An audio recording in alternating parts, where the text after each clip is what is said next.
there, it's Nicole for Lawnfawn, and today I have a card showcasing the Booyah stamps and dies as well as the leafy tree backdrop and the picket fence. And I've used distress inks and markers for everything you see here on the card. So I basically started with a white blank canvas for the background elements, and then I also colored in my stamped images with distress markers. I'm going to start by die cutting the leafy tree backdrop from some watercolor cardstock. And I like to run it back and forth a couple times. It's pretty intricate up there around the tree branches, so I like to make sure I get a really nice, crisp, clean die cut image. Go ahead and pop that out. I'm going to save that bigger watercolor piece, but get rid of all those little scraps there or little teeny tiny pieces. I'm also going to need a picket fence, so from another little scrap of cardstock, I'm going to use the picket fence die and die cut that from watercolor cardstock as well. Again, I'm going to roll it back and forth a couple times. Another pretty intricate die that I want to be die cut really nicely. Go ahead and pop that out as well. I know I'm creating a portrait style card, so I don't need it to be all the way across like a landscape card will be. I've also trimmed down a piece of watercolor cardstock to fit behind this A2 sized leafy tree backdrop portrait. Now, before I get started too much designing, I kind of knew where I wanted to go with this, but I like to lay out my elements and make sure they're going to fit. This gives me a good idea of how many ghosts that I want in the to put on my card, where I'm going to put my greeting, what other little elements from the stamp set that I want to include, what do I have room for. So when I'm designing a card, a lot of times, even before I die cut any elements, I'll lay out my die or dies, I'll lay out my stamps and kind of make sure it's all going to work. In this instance, I knew I was going to use some ghost with this. I die cut my elements and then I laid everything out to make sure that I liked how it was going to fit. I chose to use these two ghosts here. I'm going to have a witch and a vampire. I'm also going to use the greeting Happy Haunting from the Booyah stamp set. I think it'll be cute to have a little spider dangling from one of the tree limbs. And this looks pretty good. Once I have kind of the basic layout of my card, I can go ahead and start doing some of the background stamping. This is one of those cards where I actually did the background first. I'm going to pick up my greeting with one acrylic block since I had it laid out how I wanted it to go. I used a powder tool on the background and I'm going to stamp that with Versamark ink. Then carefully, I'm going to move everything to the side. All of my ghost elements, the spider, the little string the spider is going to be hanging from, I'm going to go ahead and pick it up as well because I'm going to need it. That is also going to be part of the embossed resist technique. So I'm going to make sure I have that lined up, stamp that with Versamark ink again, take my white embossing powder and sprinkle that over both of those images, or the greeting and the image, and then heat that up with my heat tool. I'm going to keep moving it around a little bit. There you can see when I hold it at an angle, it's a little bit easier to see that stamping. Go ahead and melt that embossing powder. I'm going to heat the back side to help the warping a little bit. Then I'm going to apply chipped sapphire and wilted violet distress inks to my background. This is kind of my go-to color combination for this year's Halloween cards. I love this. Now my fingers are in the ink. You can see that when I apply distress ink to watercolor cardstock, you really got to be careful. So I like to use a scrap piece of paper to keep my fingers out of it. I'm going to spritz that with water from a distress sprayer and then blot it dry. And you can see it lightened it too much. So I ended up going back over it with my ink blending tools. I didn't even add any more ink to them. And that's going to give a completely different look to the background. I added a lot less water. So I'm going to have some kind of less vibrant ink splotches, I guess. And it really adds a lot of character to the background. I'm going to take my leafy tree backdrop panel now and mask off just the areas where the tree meets the frame. And I'm applying Gathered Twigs Distress ink first, and then I'm going to grab my Ground Espresso Distress ink and apply that to my tree. Give it some nice depth and dimension. I'm simply going to take my same Post-it strips now, mask off the tree, and I'm going to apply Black Soot Distress ink to the frame. Super fast, just kind of pouncing it all along the border, trying to be really careful I don't lift up my Post-it tape.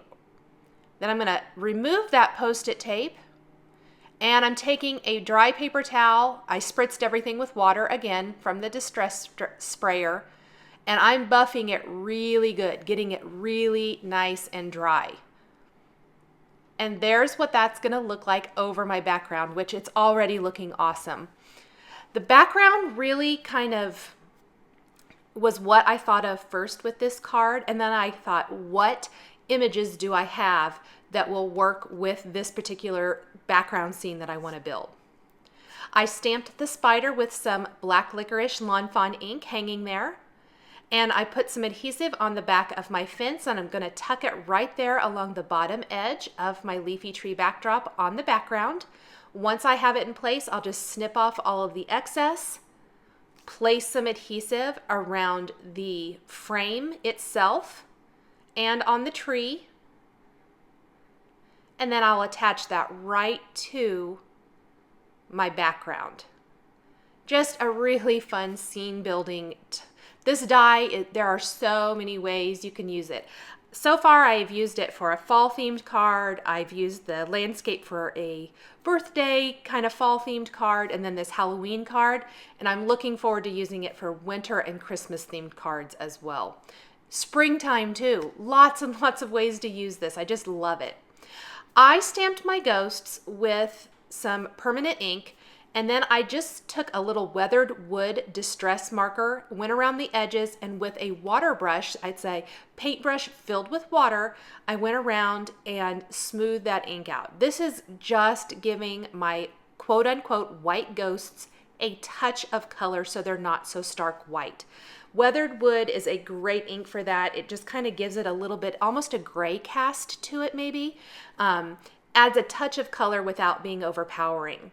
A little wilted violet for my witch's hat. I stamped it several times. I felt like some of my stamped impressions weren't very good.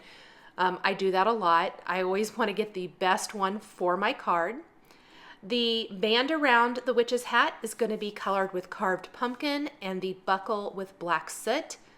Again, I will be taking the water brush and blending that out. What I happened to do here was, because the hat was pretty saturated where I colored the wilted violet, I let it sit while I worked on some of the other images until it dried a little bit before I take my water brush back to that project. I don't want my wilted violet and carved pumpkin and black soot inks all blending together. The vampire head colored with black soot, applied a little bit of paint and then blending it out with my water. You could also use a traditional paintbrush and just dipped in water if you wanted to. Maybe have a little bit more control about how much water you actually use. I did the wings as well, colored those with black soot. The insides of the ear will have some spun sugar. I ended up doing that a little bit later. I stamped the Boo Thought Bubble and also the broom from the Booyah stamp set. The little band around the brush, carved pumpkin, the broom handle itself, some gathered twigs, and then the broom with wild honey. And just clean off that water brush in between changing colors so that you don't cross-contaminate a darker color into a lighter color. Once all of these are completely dry, if you'd like to speed that up, just hit them with a heat tool. I took the coordinating Booyah dies, taped them in place with a little Post-it tape, and then I'll run those through my Big Shot die cutting machine to get all of my images die cut so that I can build my background scene.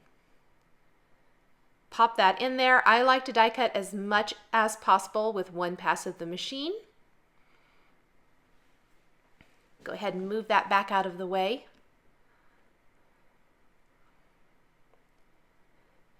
And just simply popping all these out, and then I place my dies back on a magnetic sheet so I don't lose any of those teeny tiny little pieces.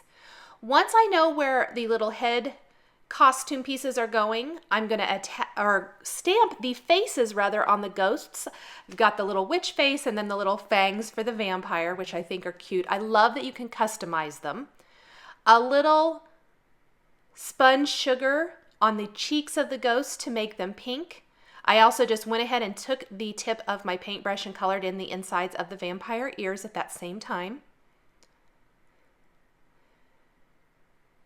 I'll place some adhesive on the back of my ghost, and I'm going to start building the scene. So I started with the first ghost, which will be the witch.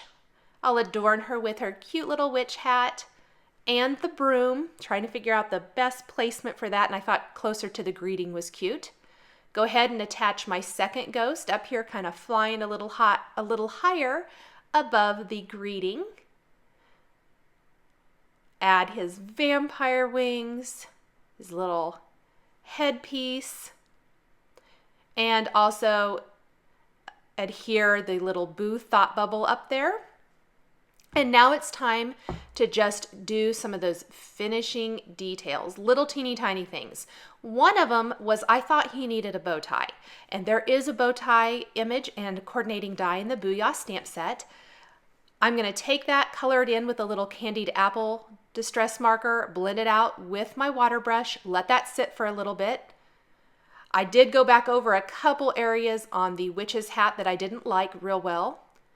I'm adding some little white dots with a white glaze pen just in the background to add to that kind of magical scene in the background. I flipped my panel around. Anywhere I thought it might be wet, I didn't want to get my hand in it. So that's kind of why it's upside down here. As I get all these little dots, I tried not to add too many. There's plenty going on in the background. I just think an interesting background can add so much to a card design. Go ahead and flip that back. I'm going to go over the vampire teeth with the white glaze pen as well, just to make sure they're nice and white. A little glitter pin around the buckle on the witch's hat. That's the Stardust glitter pin. And then a black gel pen for the eyes. Adhere the bow tie to my vampire, and my card is all finished. Thanks for joining me for this Lawnfawn Halloween card. For more product information, please visit lawnfawn.com. Thanks for watching, and we'll catch you next time.